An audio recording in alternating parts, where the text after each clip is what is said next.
Chet McCoy was never supposed to be in this situation. As a small farm town kid out of Lancaster, Pennsylvania, we only ever knew the triple option. But when it came to recruiting, at least we were given 3 stars as an athlete. But we knew we wanted to be a quarterback, and our only goal was to be coached into one. So while the service academies came in wanting us to be their option QB, a different path opened, a potential path to the NFL. So it all starts with the Memphis Tigers. It was the only school that we were able to be the backup quarterback coming onto campus, and with them running the spread option, we committed on the spot. So welcome to the story of Chet McCoy. And as we stepped onto campus our freshman year, our goals were clear. Do anything we can to help Memphis be a top 25 program, prove that we are the future of this team, and make sure that we are ready to play when our name was called. Little did we know that this was going to happen way sooner rather than later. We only had one major problem though, and his name was Seth Hannigan. He was the star QB of Memphis, and when it came to coach trust, he is sitting at 32,000, while as a freshman, we were only sitting at 0. So I thought every opportunity we were going to get this season was going to be because of blowout or of injury, but I could not have been more wrong. Luckily, we start this season with what we know best in the read option, and the coaches pushed it on us in practice right away, but getting our first test of speed at the Division I level showed us we had a lot to work on before we were ever going to be a star player. And it is perfect that we get a warm-up game in week number 1 as we're facing off against the Southeast Pandas. We talked about how we were going to play in a blowout, and it happened here as we walked out of the tunnel in the second half leading 55-0, and coach told us it was our time to step on the field. We had really high expectations for our first ever drive, but apparently our jitters were even higher because after we gave a simple handoff, our first pass attempt ever was almost intercepted. But at least as we stepped onto the field for our second drive, things calmed down for us and we were able to get moving as our first big play came with an RPO that we pulled and threw for our first ever first down of our career. But being we're a read option quarterback, we had to show off the legs, and as we got to a 3rd and 14, we took off scrambling and it did result in a first down as we carried 3 defenders for a total run of 16 yards. But as things were looking up, they came crashing down right after as our issues throwing the ball came to light with a bad throw, and then we were hit as we threw on the very next play and the ball winded up in the lap of a defensive lineman. Our first interception officially came now before our first touchdown. Coach was already down on us in our first career game and we had to pick it back up, and our defense did give us some help. With us starting on their side of the field, we were able to hit our running back 2 times out of the backfield as he helped us rebound from our interception and got us in the end zone for our first career touchdown pass. So we settled down, and our coach did have a little bit of trust in us after that, but we spent the rest of the game running down the clock and walked away in our first ever game going 6 of 10 for 61 yards, 1 touchdown, and 1 interception. But it was clear that we had our work cut out for us because Seth Hannigan in front of us threw 6 touchdowns on only 12 passes attempted. But I knew this wasn't going to be the last time we were going to touch the field this season. After our performance, it became clear to the coaches that we needed to work on our passing if we were still to have the second string job. And while we did wear 2 gloves due to our option pass, we still needed to learn how to throw with them. So this week they put us in a gauntlet of passing drills, and while I thought we were up for it, we failed miserably, missing bad reads, throwing off targets, and we only got love because on the final snap of practice, we were able to finally find the end zone. Overall though, I thought it was okay because in the grand scheme of things, we had time to develop because this week we were taking the field versus our first real team of the season, and while looking to start 2-0, it looked like playing time was not going to happen. So we sat on the sideline and watched Troy put up a good fight, but ultimately we were able to pull out the win with a score of 27-22.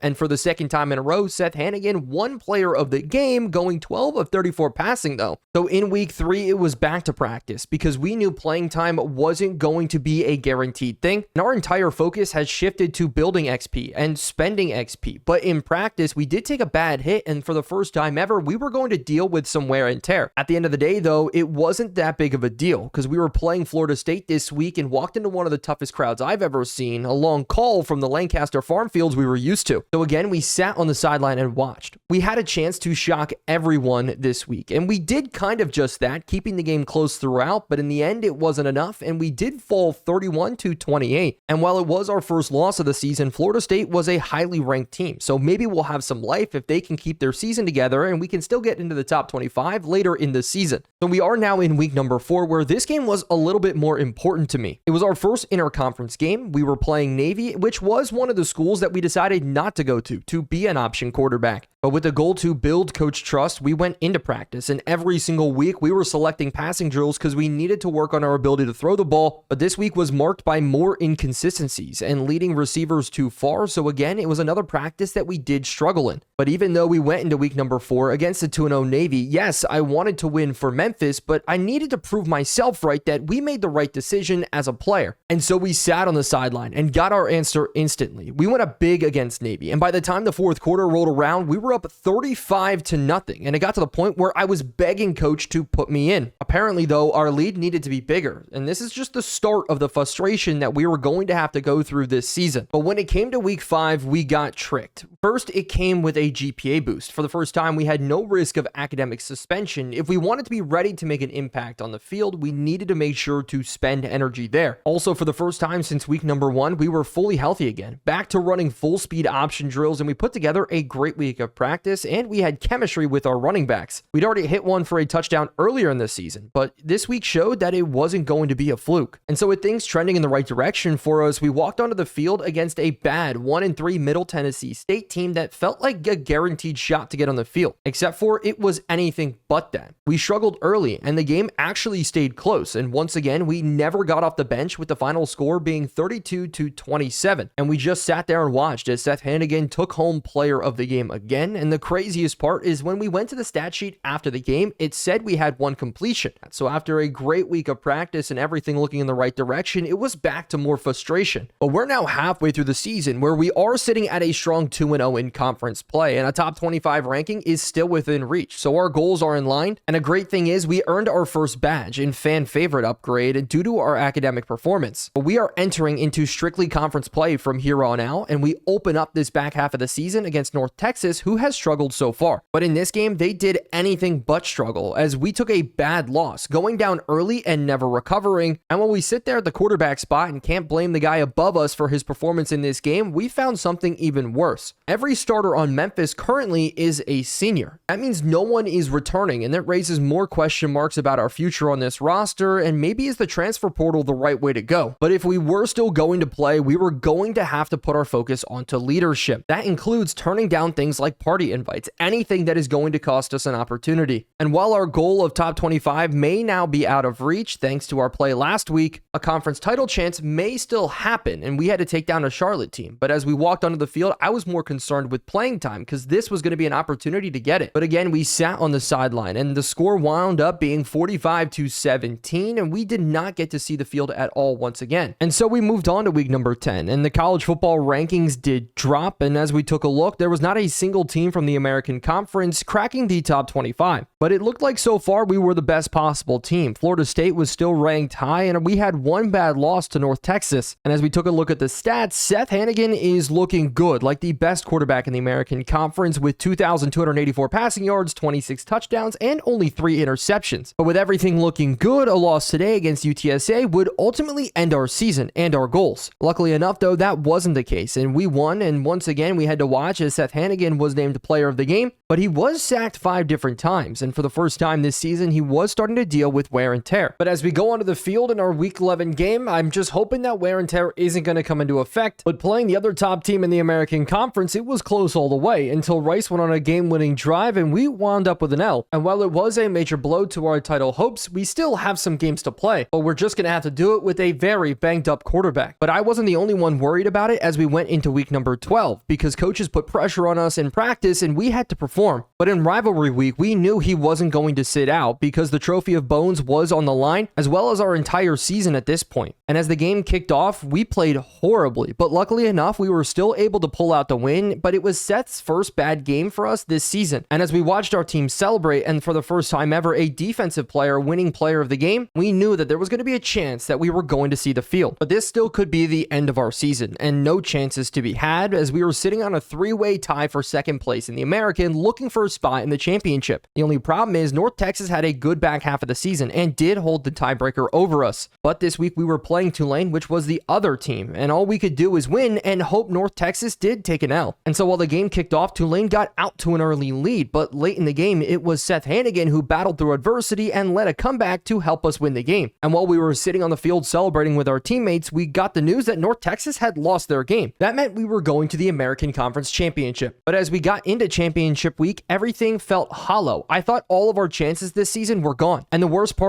was that practices were going so well, and we were finally late in the season able to put things together. But little did we know that this was actually going to be important. And that's because this week to win the championship, it was a revenge game against Rice. They beat us earlier in the season, and if we won, it was news that we would actually crack the top 25. And so again, just like every other week, we sat on the sideline thinking that it was going to be the same as always. But then the wildest thing happened. Seth Hannigan, the wear and tear had finally caught up to him, and heading into the fourth quarter, we were going to have to step into the game. Seth did a good job, and we got into the game up 13-10 with the ball in scoring position, but we had to punch it in for a touchdown. But we were already in a third down with 5 yards to go, and we had to show off our athleticism and lean on the one thing that has worked for us our entire career. And we were able to do just that, getting ourselves the first down, keeping the drive alive. But we were immediately thrust into another third down after our running backs couldn't do anything, but we were able to complete a pass, getting us down to the 17-yard line. It seemed like coach was calling only easy plays for us, and we were luckily able to execute as we hit this spot route to get us down to the 5-yard line. But as he called a pass again, I thought let's take off and try to punch this one in on a scramble, but we got tackled and went down on the 3-yard line. After that, our running back was only able to gain 1 yard, so we were sitting on 3rd and goal. And coach for some reason put his trust in us because he called this play action rollout here, and we needed to punch in this score on the biggest stage, and we fired it into triple coverage, and it was ruled in. A touchdown here to the tight end, but we did have something to worry about because the call did go to booth review, but ultimately ended up standing. We scored. And as we went back to the sideline, we just watched as our defense had a great stop, allowing us to come back onto the field, and this time it was all about running out the clock. And so the clock struck 0, and we completed our goals on the season. While Seth won player of the game, we were finally able to celebrate for the first time because we helped our team secure this win. But with the injury to Seth, everything was still unclear. We knew we got to a bowl game, we knew we cracked the top 25, but now we may be the starter. And so right after the game, we rushed to the injury report to see what actually happened. So as we move forward to the bowl game week, we saw it. Seth Hannigan's injury was way worse than we could have even thought. He tore his rotator cuff in his throwing shoulder and was set to miss 21 weeks. And while it meant we were going to start, it brought up other question marks. Would now a medical red shirt come into play? No matter what though, we were going to be the full-time starter. So heading into the practice this week, everything felt different. We had to prove to the coaches that we knew how to throw the football. We've been doing it all season long, but we needed to show that we could conduct this offense and build chemistry with our receivers. Luckily, just like last week, everything clicked, and we were able to have one of our best week of practices and dominate our own secondary. And so it was finally here, our first ever start, and it came against Appalachian State in the Scooter Coffee Frisco Bowl. And when we had to prove that we were the future of Memphis football, we also had to prove to the college football world that maybe we were a QB in the transfer portal worth going after. But we couldn't think about that forever because the game started, and it couldn't have started any better. The first play was a handoff just to get into rhythm, but our running back took it for almost 20 yards, and so we were here. And on our first pass, we were able to drop it off to the slot receiver who took it for 15 more. But it was time to show off the legs, and I was afraid to force anything, so we took off and got down to the 8-yard line. But from here, it all went wrong. Coach put his trust in us and on the goal line called a pass play, but we made a bad read, and it ended up getting jumped by the App State defense. So on our first drive, we walked to the sideline with no points to show and questions already raised. And to make it even worse, those questions weren't going to get answered on the second drive as App State held us, and we went quickly with a 3-and-out. But our defense was keeping us in the game as they held App State to 2 field goals, and our special teams actually bailed us out with a punt return here. So that meant as we stepped back onto the field for our third drive, we still found ourselves playing with a lead. And this is where we needed to make a statement, and a statement we made with a bomb to our slot receiver on a wheel route as he laid out for a diving catch. That was a 45-yard play, and for the first time ever, confidence was high. So on the next play, we went to the tight end to make it 3rd and short and barely squeaked out a conversion on a mesh throw from there. But then this is where a play designed perfectly for us came in, an RPO, and that's when we pulled it, kept it, getting to the outside, turning the corner, and for the first time ever, we saw daylight and saw our way into the end zone. And so we jogged to the sideline now, up 14-6 in this game. But we wouldn't be on the sideline long because our defense actually got us a huge interception. After a couple short gains, we missed a throw, and that left us settling for a field goal, but it's still points, but it didn't feel like enough. And even though there were 27 seconds left on the clock, we had a chance to take full control. The first play, we hit a crosser for 10 yards, and we're now sitting 1st and goal from the 10-yard line. The next play, we zipped it into a slant in tight coverage, and we're down to the 3-yard line.